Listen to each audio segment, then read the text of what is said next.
Why Quranist Muslims reject the Hadith. Quranists believe that God's word in the Quran is clear and comprehensive as written, and that it may be fully comprehended without the use of external sources, such as the Hadith. However, for the traditionalist Muslims, which include both the Sunnis and the Shias, the Quran alone is not clear and is not complete. Thus, in order to understand the correct meaning of the Quran need to be backed up by the Hadith, which is the collection of Prophet Muhammad's saying over the years while he was still alive. But the Quranists reject this collection of the Prophet Muhammad's sayings, or simply known as the Prophet's Hadith. For Quranists, there is no such thing as the Prophet's Hadith.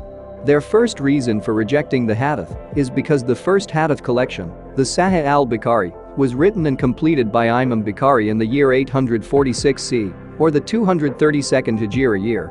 Thus, the first Hadith book was created 222 years later, after the death of Prophet Muhammad, in the year 632 AD or the 10th Hijra year. Ahmad Ibnu Ismail al-Bukhari, or famously known as Imam Bukhari or the Imam of Bukhara, refers to the city where he was born. He was born in the city of Bukhara, Uzbekistan, in the year 196 after Hijra, or the 810 AD. He was said to perform the pilgrimage to Mecca, together with his brother and his widowed mother, when he was 16 years old. He stayed in the Mecca and Madinah area for 16 years before returning back to the city which he was born, the city of Bukhara. Only after returning to his city of Bukhara did he starting to write the al-Jami al-Sahih, a collection of 7,275 Hadith traditions. He also composed other books, including al-Adab al-Mufrad, which is a collection of hadiths on ethics and manners, as well as 2 books containing biographies of hadith narrators. But his most famous book is called the Authentic, Abridged, Chain-Supported Collection regarding matters pertaining to the Messenger of Allah, his traditions, and his times. Or simply called Sahih al-Bukhari, or in English, as the Authentic of the Bukharian. Sahih al-Bukhari contains around 2,600 ahadith without repetitions and 7,563 ahadith with repetitions. It was completed and published by Imam Bukhari in the year 846 CE, or the 232 Hijra year, when he already at the age of 36 years old, and he had already been back to the city of Bukhara when Sahih al-Bukhari was finally published. Quranists cite the death of Prophet Muhammad was in the year 632 AD or the 10th Hijra year.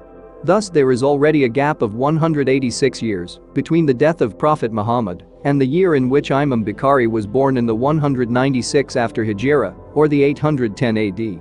Furthermore, there is a gap of 222 years between the death of Muhammad and the first Hadith book, Sahih al-Bukhari, that was published in the year 846 CE, or the 232nd Hijra year.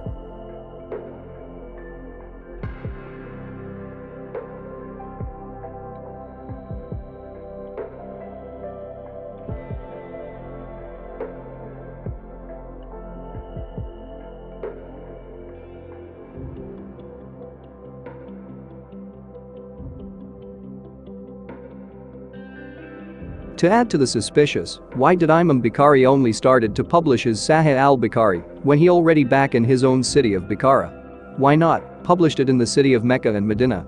By publishing it in the city of Mecca and Medina, the Sahih al-Bukhari would get more exposure to thousands of Muslims who gathered by to perform the annual pilgrimage in Mecca, compared to publishing it in the city of Bukhara, which would get less exposure compared to publishing it in the city of Mecca and Medina.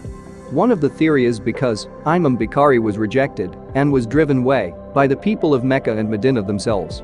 They viewed that Imam Bukhari's hadith writing was a form of bid'ah or heresy to the Islamic religion. Thus Imam Bukhari cannot publish his hadith books in the city of Mecca and Medina. Furthermore, he had no protection for his own safety against the people of Mecca and Medina. Thus he had to go back to Bukhara to be among his own family and people. Only when he was in Bukhara did he manage to publish his Sahih al-Bukhari without much of opposition from the people of Bukhara themselves. Their second reason for rejecting the hadith is because of the credibility of Imam Bukhari himself. Imam Bukhari is not one of Muhammad's Sahabas or companions. He didn't live among the earliest Muslims during Muhammad's lifetime.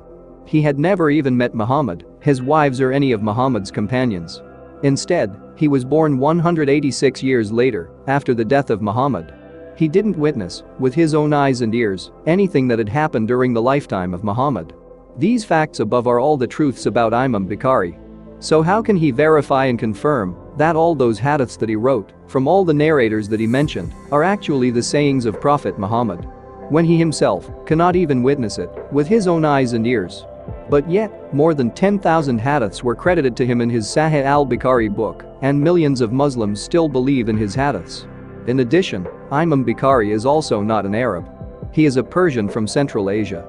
He was born in the city of Bukhara, Uzbekistan, in one of those Central Asian countries. The Arabic language is not his native language, and thus, he may need to learn and study the Arabic language first before he can master the understanding and writing of the hadith.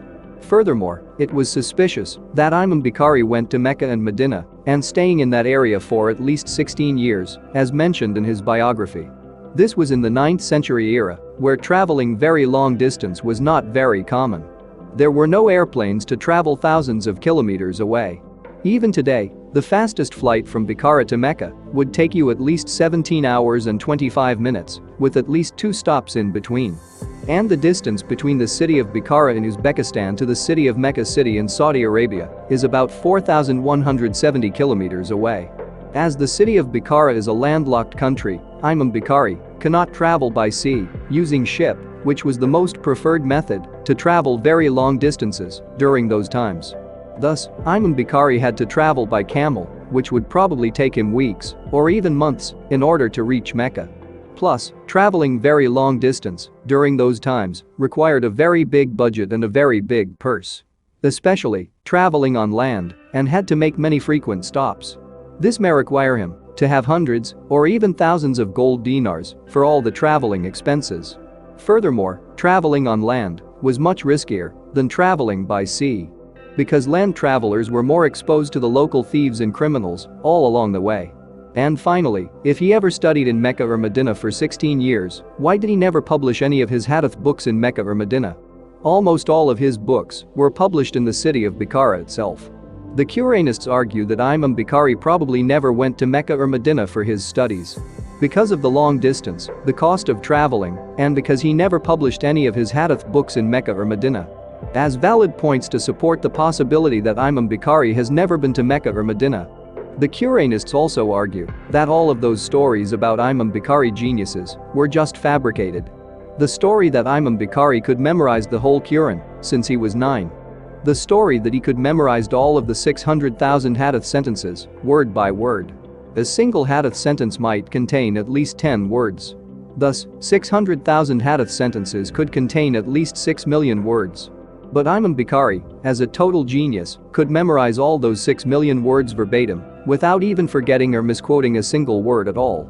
And all other fantastic stories about the geniuses of Imam Bukhari, propagated by his followers, were purely fabricated in order to deceive the masses. Only those people who use their head to think logically can finally detect that this is a fraud.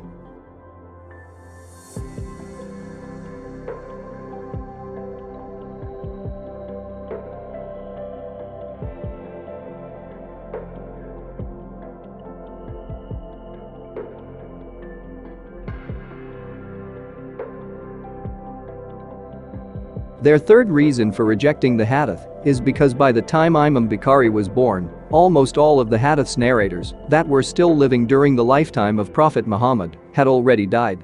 This was because the last of Muhammad's companions were all dead by the year 110 AH. Thus a gap of 86 years between the death of the last Muhammad's companions to the year Imam Bukhari was born in 196 AH. In addition, we never heard before a human being that can possibly live more than 200 years old. It's totally impossible. Even if a human being can live more than 200 years old, by the time he reached his 200th birthday, he's already too old, too senile, and would already forgotten about what that he just heard from Prophet Muhammad's 200 years before. A very senile old man would forget what that he just said or heard 5 minutes ago. How can you expect a very senile old man to remember what he just heard 200 years ago? So how on earth can a person who was just born hundreds of years later, when all of those narrators were already dead, can verified and confirmed that all the hadith that he wrote are all the truth, without witnessing and interviewing those narrators firsthand by himself? And without verifying or confirming with all those narrators as what he had mentioned in his hadith? Because all of those narrators that he mentioned in his hadith were already dead by the time he was born. Unless you are saying there was already a tape recorder technology during Muhammad's lifetime in the 7th century. And that the tape recorder was used to record all of Muhammad's sayings, verbatim, word by word. But there is no such thing as a tape recorder during those time. And we, as a normal human being, can easily forget what we just said or heard verbatim, word by word, just like 10 minutes ago. We do remember roughly what that we just said or heard 10 minutes ago. But to remember verbatim, word by word, each word that we just said or heard just 10 minutes ago, that is another story. Furthermore, unless you are saying Imam Bukhari had this special magic skill, whereas he could talk to dead people. So he can go to all of those narrators' graves and talk to them directly. And thus, he could verify and confirm the authentic of his own hadith verbatim with all those dead narrators directly. The fact is, he can't never talk to deaf people. And he never meets or interviews any of those narrators that he mentioned in his own hadith at all. Mostly, what would possibly had happened was that he had read many hadith books written by previous authors a few decades ago. He then collected all of those hadith books and managed to collect about 600,000 hadiths in total from all those books. Later, he did claim that he fully memorized all of the 600,000 traditions verbatim. Quranists argue that he may have collected the 600,000 traditions in total, but all of them are just in writings. But to claim that he also did fully verbatim, memorized all the 600,000 hadiths, word by word, that is a total lie. And then, he would select the hadiths which was more in tune with his own belief and doctrine. Finally, out of 600,000 hadith that he claimed that he fully memorized word by word, he only picked 2,600 ahadith without repetitions and another 7,563 ahadith with repetitions as his own preference. And later compiled all of his hadith's preferences into a book called the Sahih al-Bukhari. The issue here, if he did claim to memorized all the 600,000 hadiths, why did his own hadiths contain about 7,563 repetitions? As a total genius, he should select and filter out all those hadith that contain the same repetitions. So that all of his hadith wouldn't contain any repetitions at all. Such as his other 2,600 hadiths that are without any repetitions at all. But yet, 2/3 of his hadiths are actually repetitions, compared to only 1/3 of his hadiths that are without any repetitions. If he was a total genius, he should figure it out, right? Unless he was not a genius at all and just wrote whatever that he preferred to write. And that he was not bothered to revise or to filter out those hadiths that contain those repetitions. He just wrote whatever he just wants to wrote and go to hell with all those repetitions. But he can't never claim that he already verified or confirmed the authenticity of his own hadith, ever with the narrators. By claiming that he already verified and confirmed the authenticity of his own hadith with all of the narrators, thus he is a total liar. Because all of those narrators that he mentioned in his hadith were already dead by the time he was born. So how can he verify or confirm all of his hadith with those dead people? But again, go to hell with all these verifications. He would write whatever that he wants to wrote. But yet, hundreds of years later, millions of ignorant Muslims would still believe in him.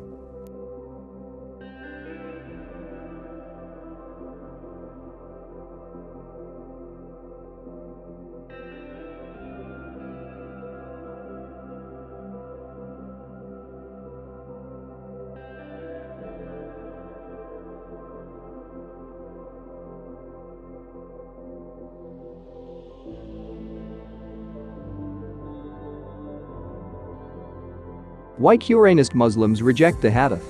Part 2. Their fourth reason for rejecting the Hadith is because during the lifetime of Muhammad and almost 200 years after the death of Muhammad, any Hadith was forbidden to be written and to be published. It was considered as a bid'ah in the Islamic religion. Bid'ah refers to innovation in religious matters. And thus, Hadith is considered as a form of heresy in the Islamic religion. Initially, during that time, anybody that wrote the Hadith would just receive a warning and his written hadith would be confiscated and later would be burned.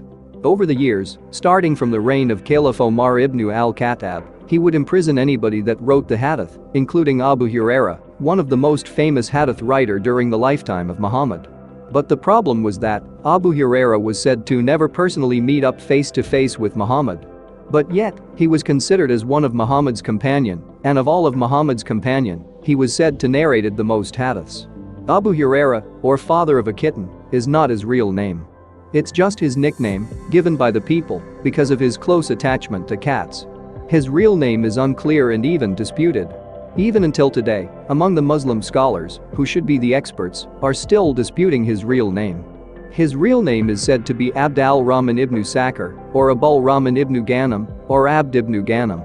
Or even Abd Nahim ibn Amr, or Abd Shams ibn Amr, or Omar ibn Amr. Or even Abd Shams ibn Sakhr, or Amr ibn Abd Ghanem, or Sikhan ibn Mal. Or even Sikhan ibn Hana, or Amr ibn Abd Shams, or Amr ibn Abd Nihim. Or even Sikhan ibn Jabir, or Yazid ibn Ashraka, or Abdullah ibn Aith.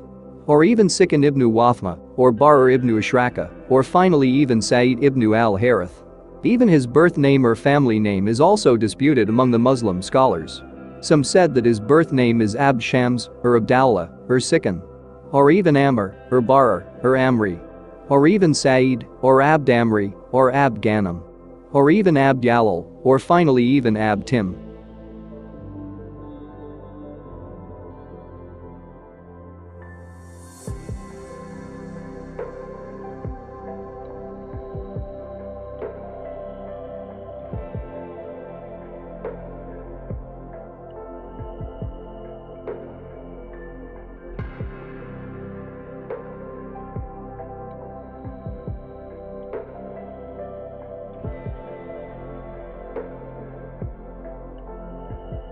This unknown identity, without knowing his real name, or even his family name, was credited with narrating at least 5,374 Hadith.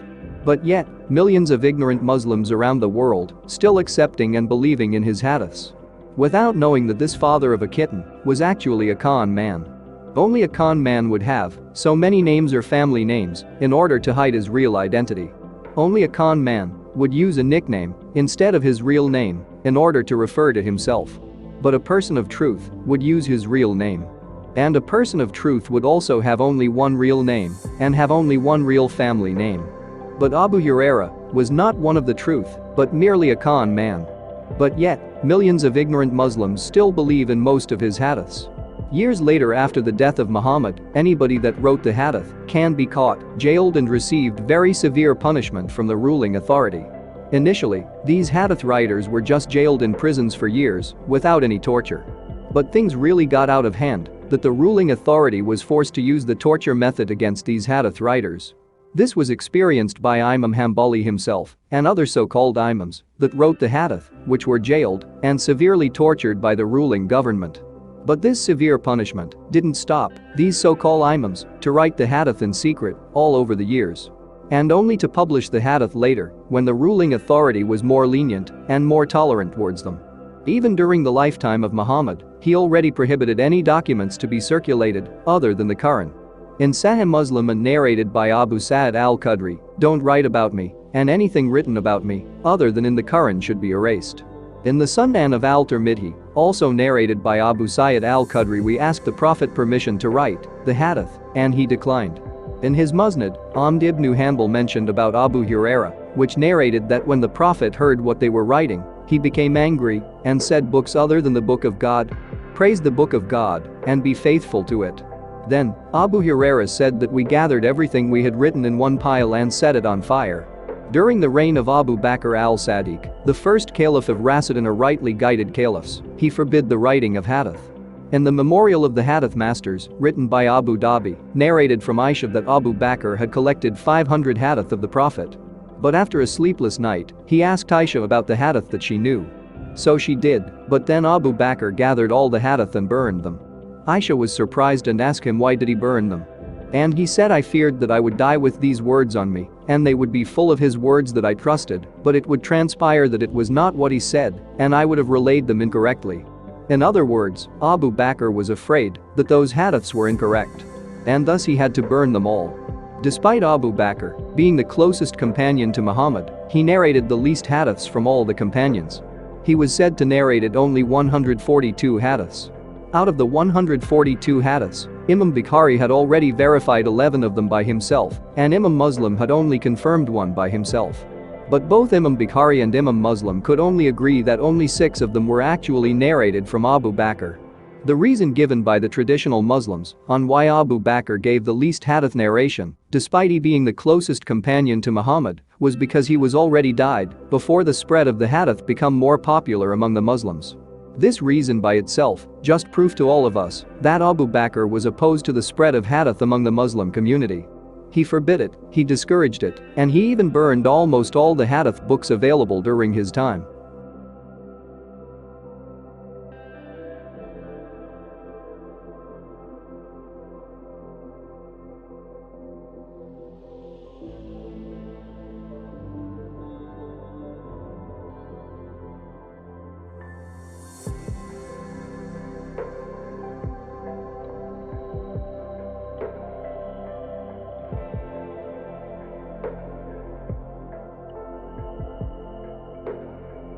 In the reign of Omar ibn al Khattab, as the second Caliph of the Rashidun, he was even more harsher than Abu Bakr against the hadith writers. He even said, "If people of the book before you have written books alongside the book of God, the Quran, they referred to it, the hadith, and neglected the book of God, and by God I will not let anything rival the book of God." He even abandoned writing the book of Sunnah and later started to burn all the books of hadith. In the book Restriction of Knowledge written by al-Khatib, it said that Omar ibn al Khattab heard that certain books were circulated among the people. He asked people to see these books. So they assumed he wanted to read them, so they bought them to him. But later on, he burned all of them. Omar also forbid the narrators from spreading hadith. In another book, called A Brief History of Damascus by Ibnu Manzur and Beginning and End by Ibnu Kathir, both of them mentioned that Omar gave a stern warning to Abu Hurairah to stop writing the hadith. They must stop this talk of the Prophet of God or I will stomp them into the ground. Omar also gave a stern warning to Ka'ab al-Ahbar, a Jewish convert. They must stop this talk or I will send them to the land of the monkeys. In Imam al-Dahabi's book called The Memorial of the Hadith Masters, it mentioned how Omar had imprisoned 3 people. Ibn Mas'ud, Abu al-Dardid and Abu Mas'ud al-Ansari. He said, "You have talked too much about the Prophet of God." Finally, in another book called The Book of Guidance by Abu Yali al-Khalili, it mentions how Omar bin al-Khattab had imprisoned many hadith writers. The most famous among them was Abu Hurairah, and Omar said about them, "They told false stories from the Prophet of God." They were all imprisoned until the death of Omar in 644 AD. In addition, none of the Sahabas or companions of Muhammad ever endorsed the hadith.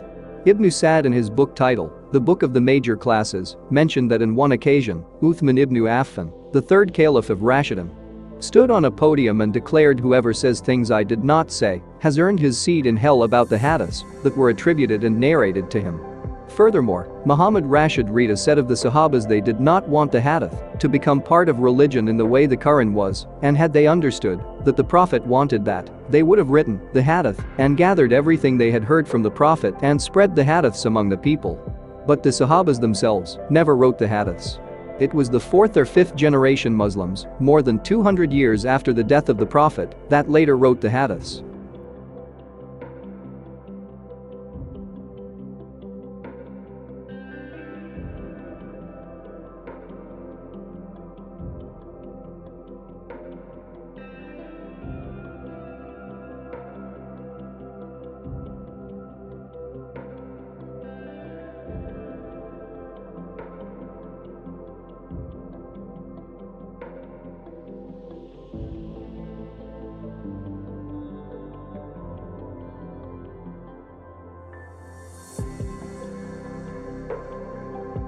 So what about Aisha, the 4th wife of Muhammad, that was said to narrated most of the hadiths that we know? In the book The Brief History of Damascus by Ibnu Manzur, it was mentioned that 2 men from Bani Amr met Aisha and said Abu Hurairah said that what brings down a house is women and horses.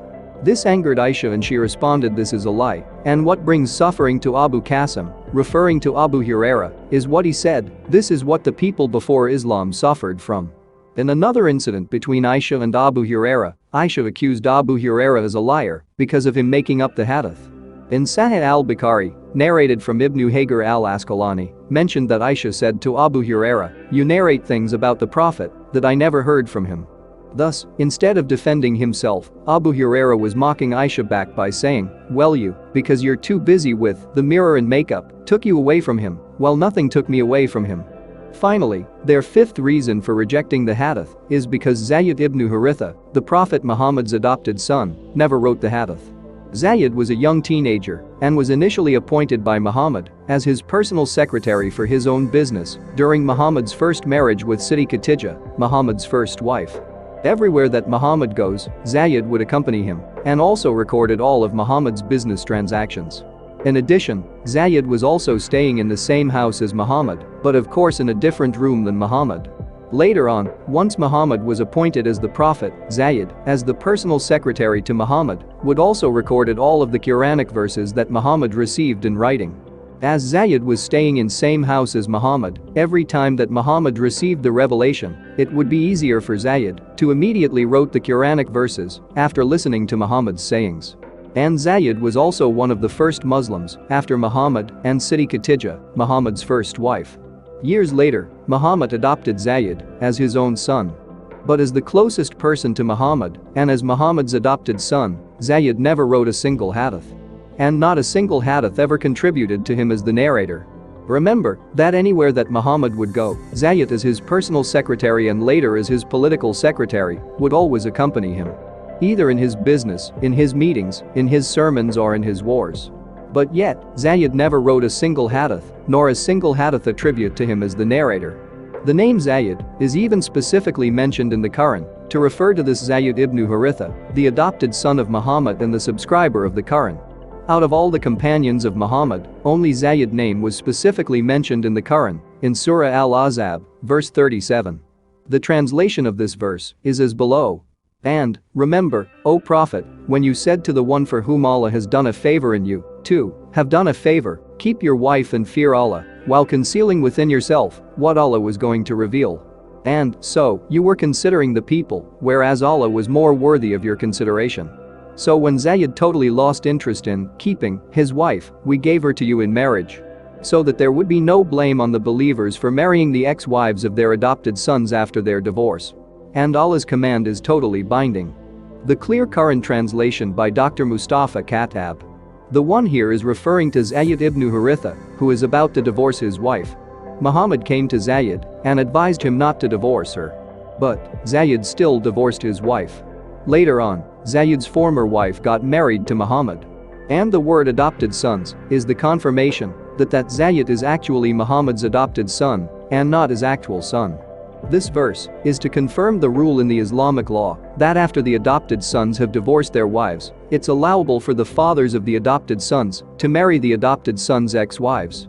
However, if Zayid is an actual son of Muhammad and Zayid had already divorced his wife, thus it is not permissible for Muhammad, as the actual father, to get married to the former wife of his own son. Because both Muhammad and Zayid are still blood related. But because Zayid is just an adopted son and have no blood related to Muhammad, thus this marriage is permissible. And this is how God protect and preserve the authenticity of the Quran. By appointing Zayid as the personal secretary to Muhammad and the subscriber of the Quran. Zayid was the actual tape recorder during Muhammad's time.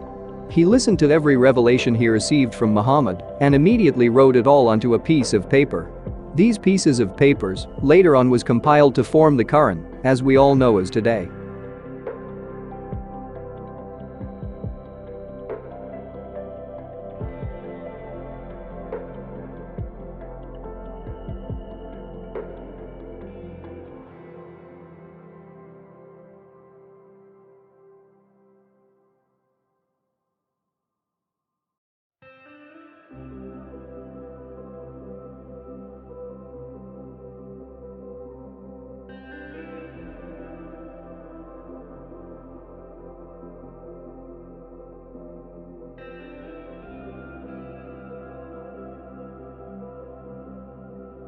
If we make a comparison between Zayid ibn Harithah versus Imam Bukhari, who has more credibility to write the hadith?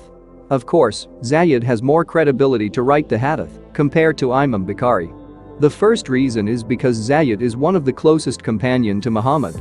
The second reason is because Zayid is not just a close companion, he is also Muhammad's adopted son. The third reason is because Zayid is also living in the same house as Muhammad. The fourth reason is because Zayid is also been appointed as Muhammad's personal secretary and also his political secretary. Thus, these are the 4 reasons of why Zayid has more credibility to write the Hadith compared to Imam Bukhari. Thus, as the personal secretary and political secretary to Muhammad, Zayid would follow anywhere that Muhammad goes. To any of Muhammad's business trips, meetings, sermons, and wars. As Muhammad's personal and political secretary, he would write and record almost all of those business transactions, meeting details, sermons and war strategies. But yet, Zayid never wrote a single hadith. And not a single hadith was said to be narrated from him. So why should we trust on a person, such as Imam Bukhari, who has no credibility at all? Compared to Zayid ibn Harithah, the adopted son of Muhammad, and his name specifically mentioned in the Quran. However, the traditional Muslims argue that this Zayid ibn Harithah was not the same person as Zayid ibn Thabit, which is well known by the traditionalists as the scriber of the Quran during Prophet Muhammad's lifetime. In the traditionalist view, Zayid ibn Thabit was the person, after the death of Muhammad, that was ordered to collect the Quran into a single volume from various written and oral sources. He was known as an expert on the Quran and spent much time reciting it.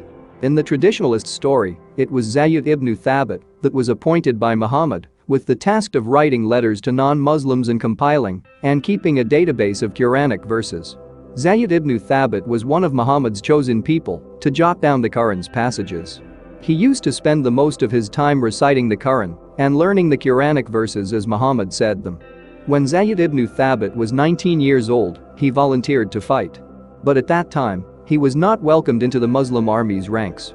Zayid's turn to fight arrived 9 years later after the Muslim town of Madinah was already founded. Whereas Zayid ibn Harithah, in the traditionalist Muslims' view, is looked upon as a merely Muhammad's adopted son. There is nothing special about him, nor any great sacrifices, nor any great contributions to the Islamic cause at all from him.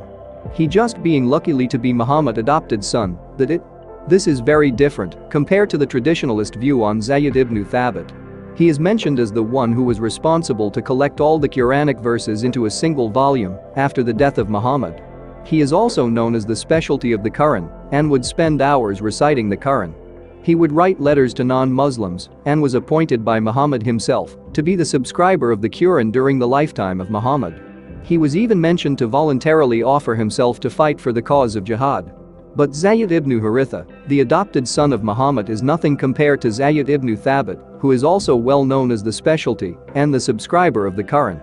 But Quranists argue that Zayid ibn Harithah and Zayid ibn Thabit is actually the same person. That God specifically mentioned his real name Zayid in the Quran out of all of the companions of Muhammad. Even the name Abu Bakar, which is well known as the closest companion to Muhammad, is never specifically mentioned in the Quran. For the Quranists, the reason why God mentioned Zayid's name in the Quran is because as an attribute to Zayid, as the scriber of the Quran, who wrote and preserved the Quran originality even after 1,400 years later, without adding or subtracting anything to the Quran. No more and no less other than the Quran alone. No hadith or any other sources are added outside of the Quran. Zayid was the perfect scriber of the Quran. The second reason is for God to show to the world Zayid's sacrifices in the name of Islam and for his own prophet. That he was willing to divorce his own wife so that Muhammad can get married to her. That's the ultimate sacrifice for a man. To divorce his own wife so that she could get married to another man. No man in the world would be willing to do that ultimate sacrifice, but Zayid did it anyway. In order to show that his love to Muhammad is much deeper than his love to his own wife. That he was willing to do anything for the sake of Islam and his prophet, and even willing to sacrifice his own wife to him. So why did the traditionalists differentiate between Zayid ibn Harithah, the adopted son of Muhammad, and Zayid ibn Thabit, the subscriber of the Quran? One of the theory is because if Zayid ibn Harithah and Zayid ibn Thabit is the same person, thus this Zayid should have written thousands of hadith.